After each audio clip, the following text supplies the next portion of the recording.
Bonjour chère communauté, bienvenue encore une fois sur votre chaîne des yeux, une chaîne dédiée aux parents, aux éducateurs ainsi qu'aux enfants. Alors, aujourd'hui encore nous vous retrouvons avec une nouvelle vidéo. Et dans cette vidéo, nous voulons vous parler des astuces pour trouver une bonne nounou. Nous savons qu'une nounou est très important pour chaque famille. Alors, qu'est-ce que nous entendons par nounou? Nounou, tata de maison, au Togo nous disons dadavi, etc. Ce sont des personnes, ce sont ces dames, elles peuvent être âgées, elles peuvent être majeures comme mineures des fois, qui s'occupent ou qui prennent soin des enfants, du bien-être des enfants, en présence comme en absence des parents.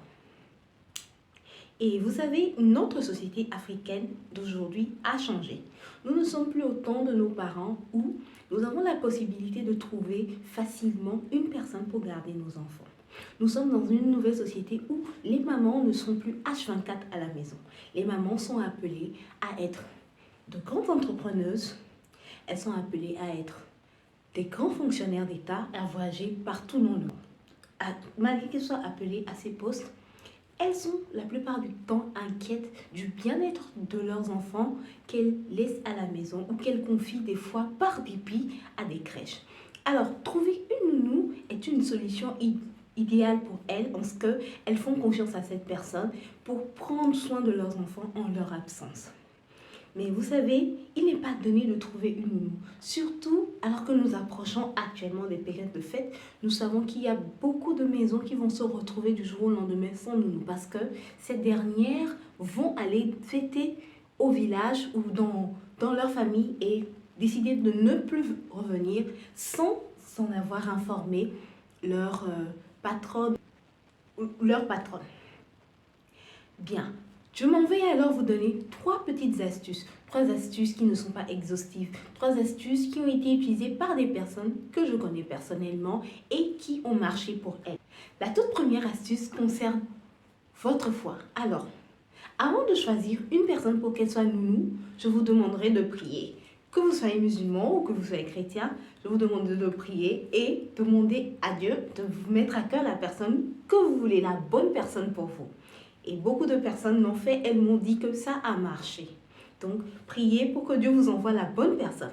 La deuxième astuce, qui n'est pas des moindres, c'est de prendre un temps pour tester la personne que vous avez trouvée. Souvent, nous nous sommes simplement amenés, peut-être par des agences ou par des personnes que nous connaissons, et direct, elles travaillent. Mais vous pouvez faire un test avec cette personne du moment où vous êtes peut-être à la maison, une demi-journée, vous êtes à la maison, un week-end. Vous pouvez dire à cette personne de venir, vous allez la tester, voir comment elle se comporte à la maison et voir comment elle se comporte avec votre enfant. Vous savez, l'instinct des enfants est très fort et les enfants savent à qui ils doivent faire confiance souvent et à qui ne pas faire confiance.